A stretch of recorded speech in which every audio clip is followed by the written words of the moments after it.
Welcome to the online lectures for software engineering. In today's class, we'll be discussing about the software requirement specification, SRS. Now, first, what is SRS? Now, within the previous models, we have studied that when an end user is going to give a requirement to the developer to develop a particular model, these developers, they are going to make different work products. We are going to write down about what they are developing. We are going to write about the different work products. Now, we've taken examples of these work products. What are these work products? Examples of these work products we've considered as it can be a report, it can be a document, or it can be a file.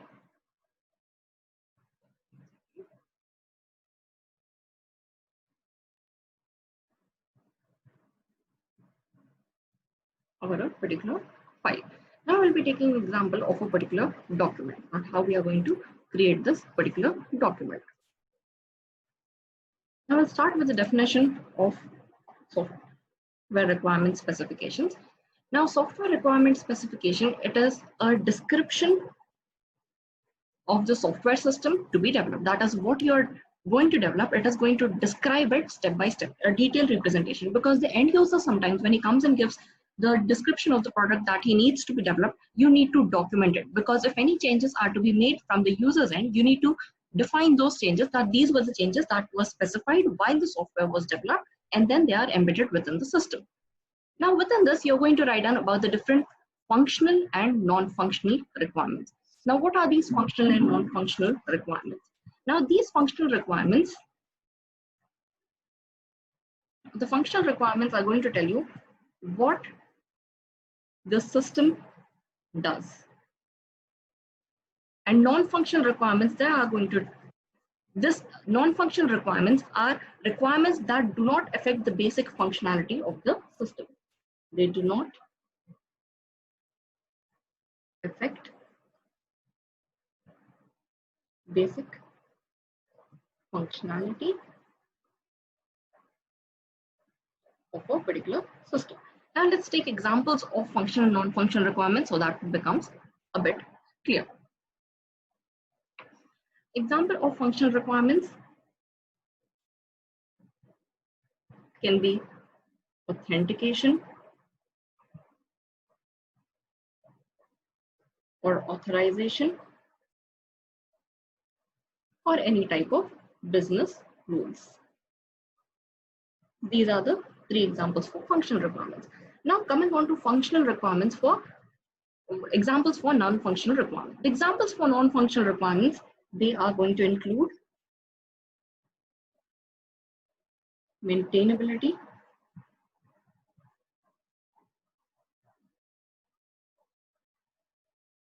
serviceability,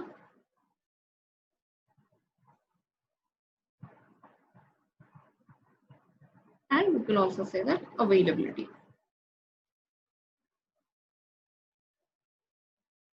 Now in here, as we have seen that this is going to tell you what the system is going to do. Authentication, where like authentication, authorization, and business rules. And non-functional, they tell you that this is not going to affect the functionality of the system.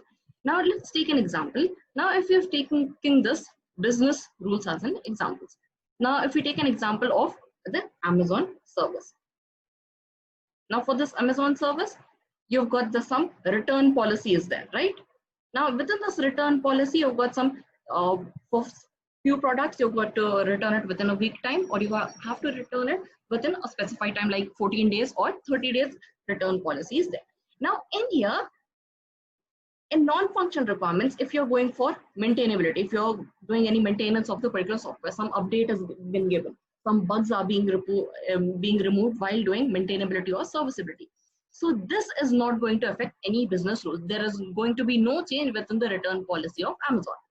Whenever you're making any changes for maintainability or serviceability or availability, or making some services available. Now, when are these services made available? You can take an example like services are made available when for a particular offer, or some particular users are given access to the products before the sale starts. So you're making the products available, and these functionalities are not going to affect the working of the functional requirements. So this is the difference between functional and non-functional requirements.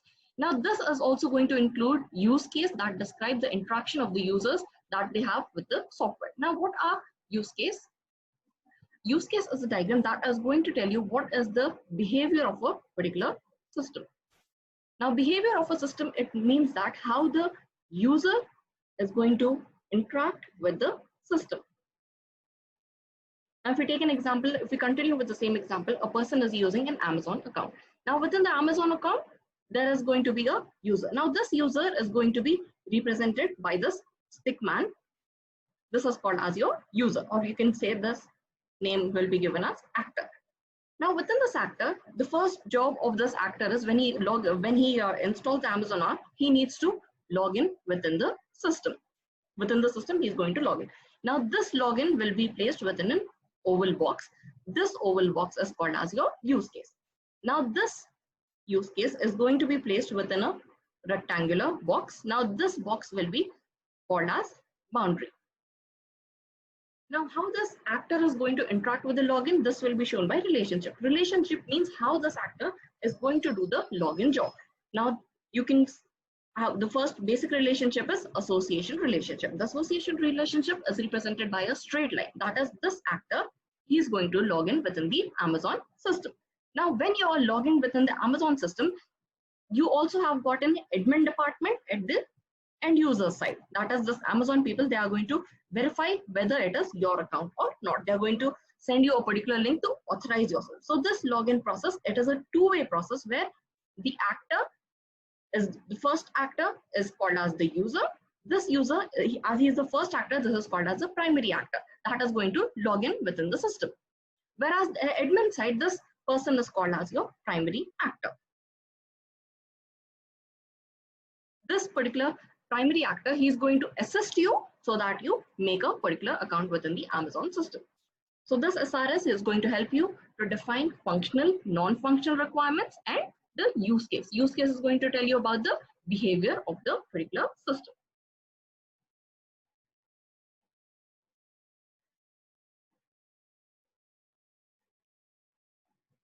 Now these software specifications are documents which define functionality and technical details of a software application to the system. Now we are not only going to have the functional and non-functional requirements or only the behavior of the system, you're going to also include the different technical details that are required within the software. What is going to be the front end, what is going to be the back end, what is the technology that is using. You're going to give in brief description of basically everything what you're going to do within the particular project. Then a software requirement specification, it is a comprehensive description. Now what is a comprehensive description? As in here we are going to have different types of description. You're going to have technical description, you're going to have non-technical description, you're going to have functional, non-functional requirements. You're going to assemble all of them all together. That is why the name comprehensive is given. As you're assembling all of them together, you're going to have this comprehensive description of the intended purpose of the environment for the software under development. That is, under what scenario you're developing the software, you're going to identify within a SRS.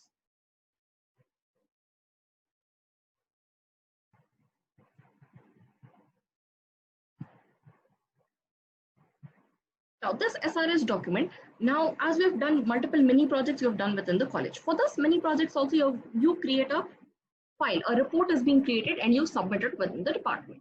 Now this report consists of completely entire full description of the software. We can take it as an example for SRS. Now what defines a good SRS? A good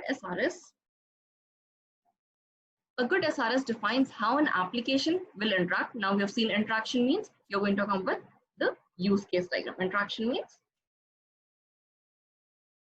use case diagram you're going to use to identify how the system is going to interact. You're going to define the hardware that you're using, the different programs that you're going to use. Everything is defined within an SRS. Then the basic purpose why we are developing this SRS is to bridge the communication gap between the different parties involved in the development. Now, what are the two parties that are going to be involved within the development?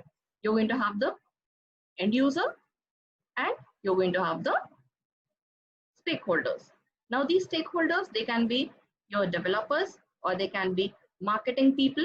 Now, stakeholders are people that are going to be benefited by the development of this particular software. They can include marketing people, they can include managers, they can include software engineers.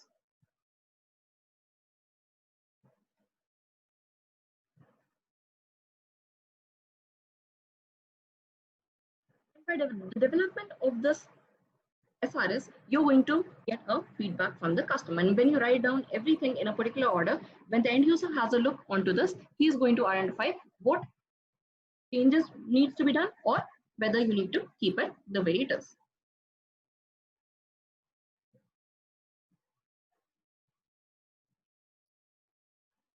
Now coming on to the characteristics of an SRS. Now there are different characteristics of an SRS. Now the SRS that you're developing, it needs to be correct. Now correct means the information that you're giving, it should not be wrong information. The information that you're using or the data that you're using, it should be correct. Then coming on to the next characteristic is unambiguous. Now when a particular SRS needs to be unambiguous means unambiguous basically means it should not have more than two meanings. You should not have more than two meanings. It should have one exact meaning should be there.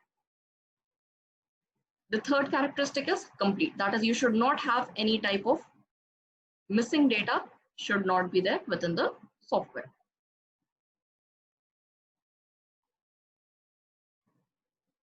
The third characteristic is consistent. Now the consistent data means in here any type of data that you're using, it is complete. You should not have any missing value should not be there, any missing data should not be there. It should be completely consistent, and you should not be able to make different types of changes within the software.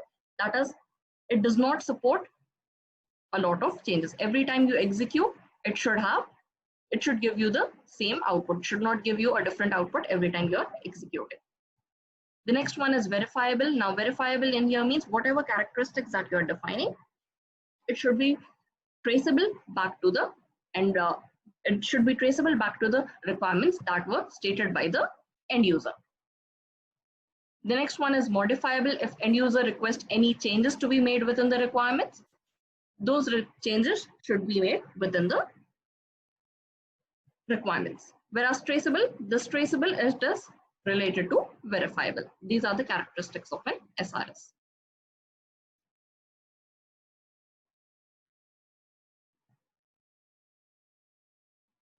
Now, what are the advantages of SRS? Now, why are we developing this SRS? Now, this SRS is being developed so that when you have everything written down, or when you've jotted out each and every detail that was said by the end user, when he came to deliver all the requirements, it acts like an agreement between the end user and the developer. That is, when everything is written down, you cannot come and say at the next day that I did not tell that this particular detail need to be embedded within the software. Now, to prove you wrong, we have got this written agreement between the end user and the client. So that is the main advantage of the SRS. It acts like an agreement between the end user and the stakeholders. The next advantage is that SRS is going to minimize the time and effort required by the developers to achieve the goals and to minimize the cost. Now, when you have got everything written down, what happens that it is going to minimize the time. You do not need to every time brainstorm with new ideas. That is what you need to do. Or you might forget, if suppose you in a scenario that you forget what needs to be developed, you have got everything written down. You have your desired goal, it is written, and what you have done is you've taken a signature from the end user side that this changes should not be made. Now, when you've written everything down, like the set of requirements that you're using or the specific technology, suppose what you're using, how much cost this particular technology is going to cost, or what are the different resources that you want within the development of this particular project. You can write down the total of all of this cost, and you're going to have a total amount that needs to be given by the end user for the development of this particular project. You have a cost. Now, if suppose you want to minimize this cost, you can make any compromises within a specific set of requirements, or you might lower down the technology requirements. That is, if suppose you're using the latest version, you might have to use a previous version of that. Now, when you're using a previous version, it anyhow minimizes the cost. The last advantage is it provides a reference for validation of the final product. As I told you that the SRS, it acts as an agreement. So when you're writing an agreement, in an agreement, what do you do? At the end, you're going to sign. Now, when you're signing, this acts as a validation of the final product. That is, this is what you need to develop. There are not going to be any more changes within the software.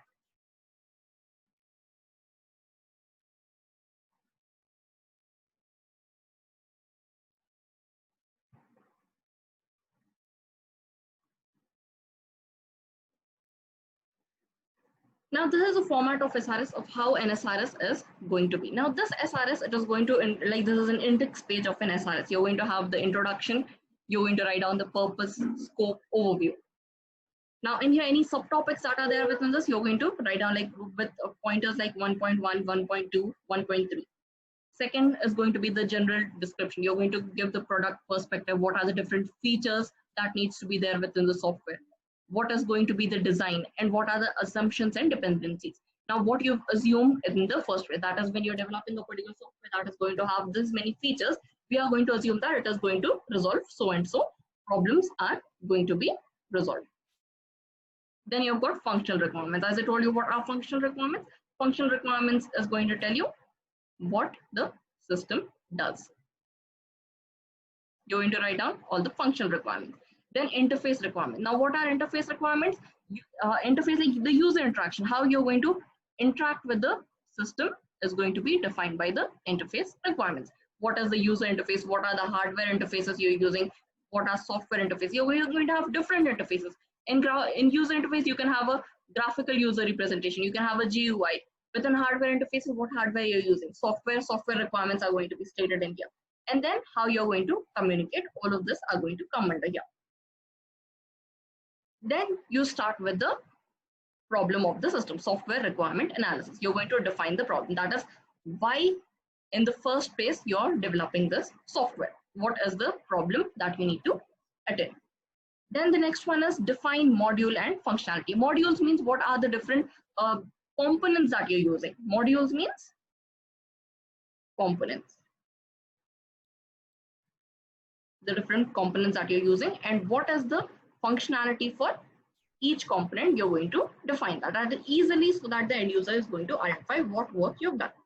Then coming on to the software design. Now in here, within the software design, you're going to use the representation of diagrams. You're going to use different diagrammatic representations so that it is going to help the end user and the developer. Both of them are going to identify, or they are going to recognize what needs to be developed as you're drawing different diagrams. Within the UML diagrams, you're going to have different total UML diagrams. You're going to have 9 different diagrams that you will be covering within the lab. As just now I've given an example for the state, for the use case diagram. The next is state diagram. State diagram, it is going to tell you how state is going to change. Now the state diagram is going to tell you on occurrence of a particular event, how the behavior of the particular event is going to take place, or how this event is going to trigger another event. How one event triggers another event. Whereas class diagram, it tells you the structure of the entire software project, the entire structure. Now in your structure example, you can say as you're developing a particular house, you first draw a diagram. That is where the pillars are going to be there, where is going to be the lighting requirements, where you're going to do the pipeline requirements, the entire structure. So this class diagram is going to help you with the structure. Use case diagram, as we've discussed, use case diagram, it tells the behavior of the particular system. That is how the user is going to interact. Whereas the sequence diagram, it is going to tell you in a sequence what are the different steps that are going to occur. That is, first you're going to do the login, then you're going to enter the password, then whatever services you're requested, that are going to be forwarded to the server. Then based upon the server, the client is going to receive response from the server side. So these are the different diagrams that are embedded for the software design. Then you're also going to have the different database design, what type of data you're using within the software. You can use the different ER diagrams. Now, what are the ER diagrams? ER diagrams are called as entity relationship diagrams. Now, this entity relationship diagrams are going to tell you, like, what is the system?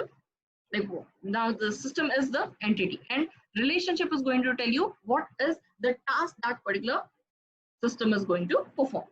Then coming on to non-functional requirements, we have already discussed it is going to include the performance, security, reliability, availability, maintainability, safety, software quality, reusability, maintainability. Whatever non-functional requirements your particular system is supporting, those all are going to be included within non-functional requirements.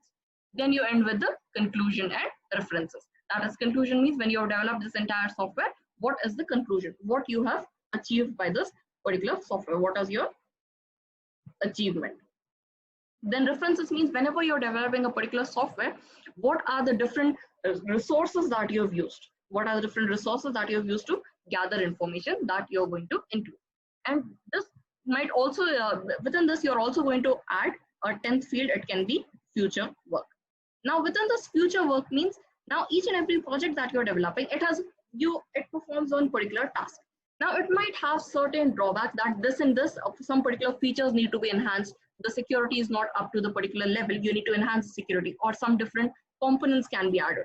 That can be added within the future work.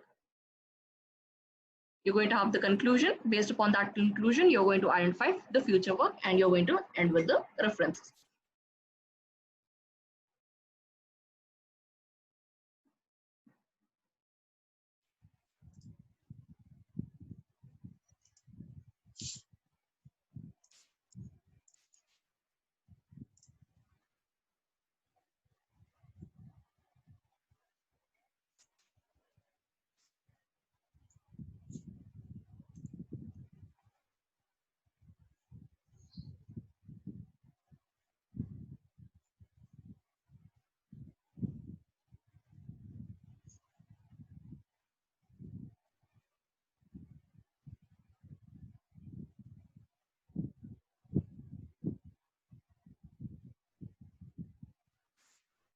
Now, coming on to the example for software requirement specification, an example that we'll be studying is hospital management system. Is a basic application or hospital management system. As nowadays we've seen that the cause of the pandemic, many doctors are not available on their clinics. What you do is you either contact them via online, or you go to the clinic, and the hospital person, they are going to set up an account for you that it has got all of your details, when you have come to the hospital, when is your next review, and then your call is scheduled.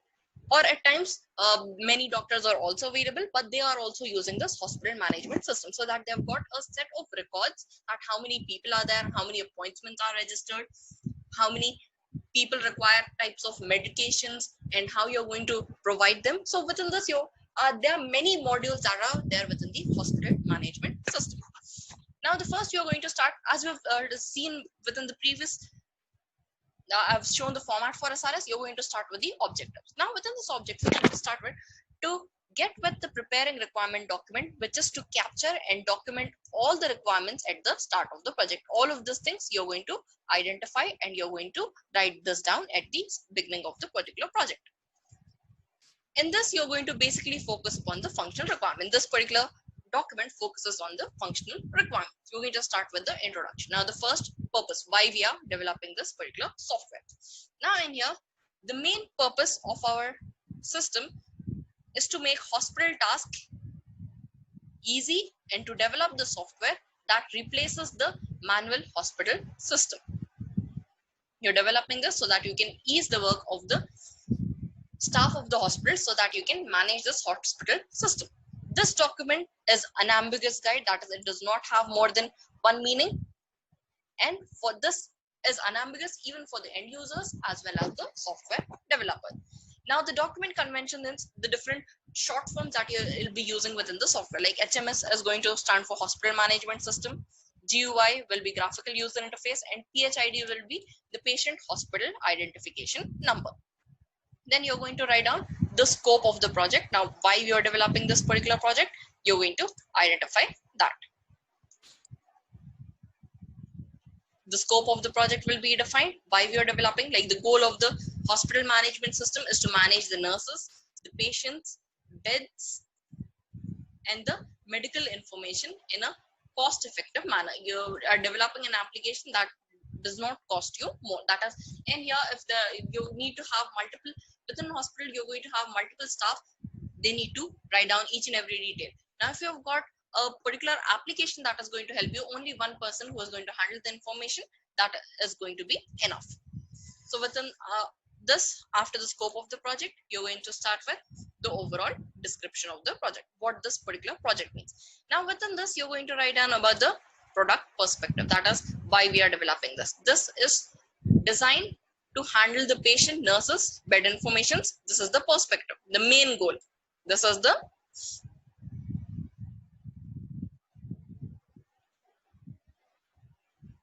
main goal. You start with the product functions. What are the different functionalities that are going to be there? Like checking in, checking out of the patients, any type of backup and protection of data, so that no one will be able to easily access the data. You're going to have some specific security or some passwords that will be given for accessing the data. Then operating system environment, you're going to define what are the processors, RAM, the disk space, and the OS. These are the requirements that are required for the development of the project. Then design and implementation constraints. Now this GUI needs to be in English. This is a constraint. Constraint means you can say that constraint is a limitation.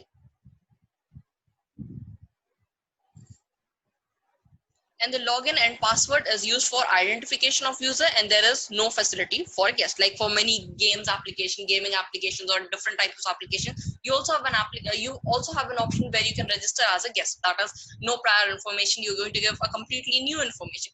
That is a limitation within this particular project. Then you start with the assumptions and dependencies. It is assumed that 100 compatible computers will be available before the system is installed and tested. This is an assumption. You're assuming this, that you might be able to gather 100 compatible computers that will be able to run this particular application.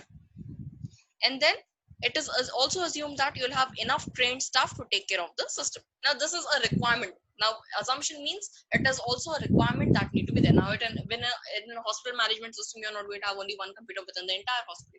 For different wings, you're going to have different systems, and each are going to run this particular application. Then you're going to have the external interface requirements. Within this, you're going to write down about the user interface. That is how you're going to interact. The input can be given via the keyboard, or mouse input can be given by making use of keys or navigation keys. Keyboard keys can be used for giving input. Then coming on to the hardware interface, again you define a set of requirements like the processor, RAM, disk space that will be required. Then now in here you're going to focus on two things: the hardware interface and then the software interface. Now within the software interface, you're going to write down what is the technology that you're using. The technology, now in here C# is used with the .NET 2.0 edition. And then what database you're using, you can use an SQL Server, a standard edition software. This was built on a standard software. Then operating system, on which operating system it was developed. Then you're going to write down the different system features. You're going to have different features like work scheduling. What are the different schedule hours for different nurses, doctors? Then admissions means the different patients that were admitted, for what different wards they were admitted. Patient care means how you're going to monitor the patient. Now in here you're going to first look to the chart. What are the different patients require immediate attention, or what patients require specific medications at specific times that can be taken care. Then surgery management, which patient is scheduled for surgery for at what particular time. Then ward management, how you're going to coordinate with the different staff of the ward. Then you're going to also have as a waiting list. Then within the other non-functional requirements, you're going to write down about the performance. What is the performance of the particular software? It is going to have password management, virus protection, safety requirements. Each of those things you need to mention. If the software quality attributes what you're using are, it is accurate. Accurate means it is going to give you the exact result. That is whatever data that you're inputting. If suppose what type of medications are used, that is going to be accurate. Now, whenever you're developing a hospital management system, the main goal is that it should be accurate and secure, that no one should be able to access the data without having proper authorization. Then fast speed. Now in here, when you're giving input, you should not get the output after the patient's health has deteriorated. Then compatible means it should be compatible on different operating systems.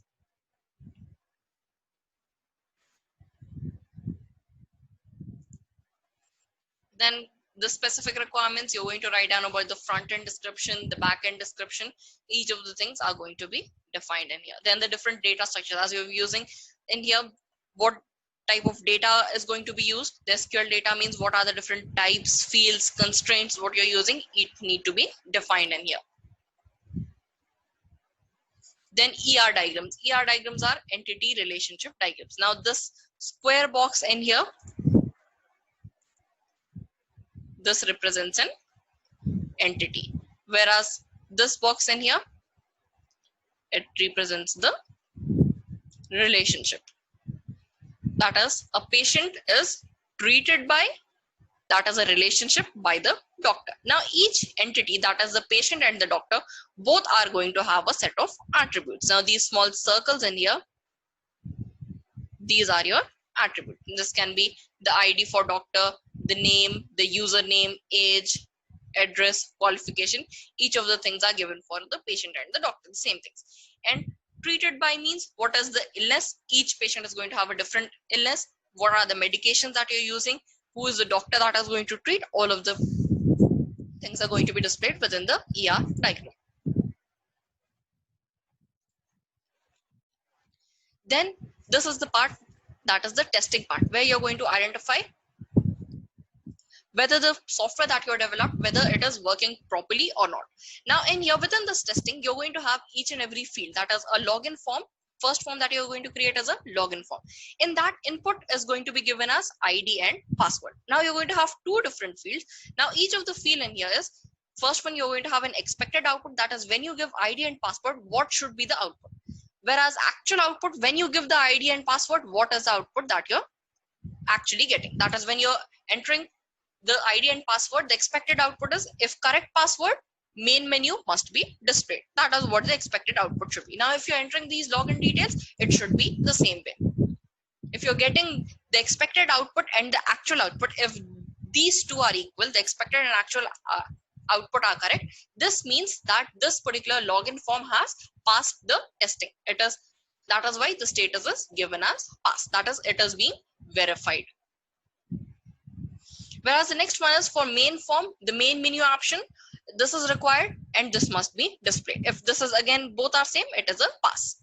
The same thing is going to happen for all of the details. Now if suppose within the login form, if we take the same example, if you're entering, now if suppose within this login ID and password, if suppose you're giving correct means both of the options are going to match. If suppose you're giving an ID or password, if one of them is wrong means this expected output will not be equal to the actual output. So this will be fail. This is what is called as the test case scenarios. What happens if you give a wrong password and what happens when you give a right password? Two scenarios are going to be considered. The first, like wrong and correct, or correct and wrong. In any manner, you're going to identify. This will be the test cases. Then you might include the different output screen, like form, login form, you need to enter the login, then the password, click the submit form. Then within the main menu, you're going to have patient details, doctor details, the different treatment details will be there in main menu form. For each and every form that you're having, these details need to be placed. The patient details. Now to enter the patient details, you need to enter the patient ID, first name, last name, age, address. In date means when he was admitted. Out date means when he was discharged. Out date is your discharge date.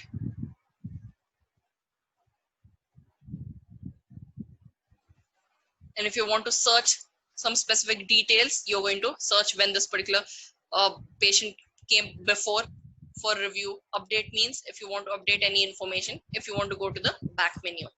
So all of this are different options that are going to be entered. Then at the end, you're going to write down the conclusion. The conclusion is what this software does. You're going to have that all the functional and non-functional requirements are there for this particular project.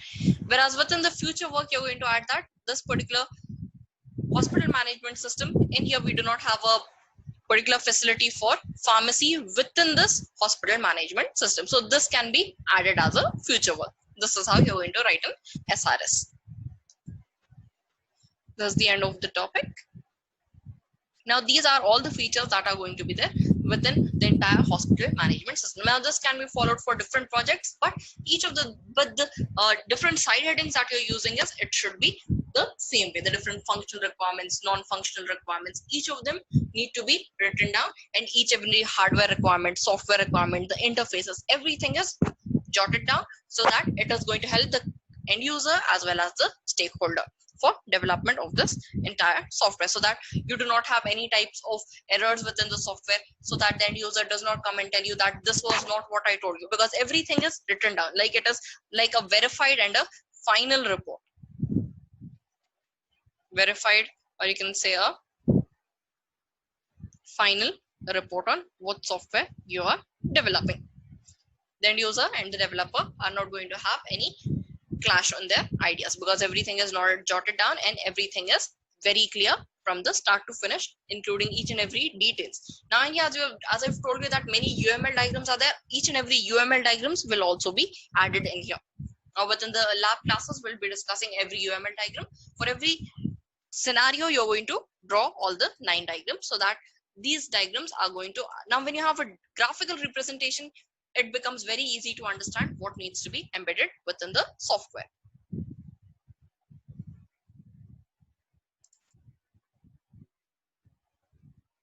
So this is the end of the class.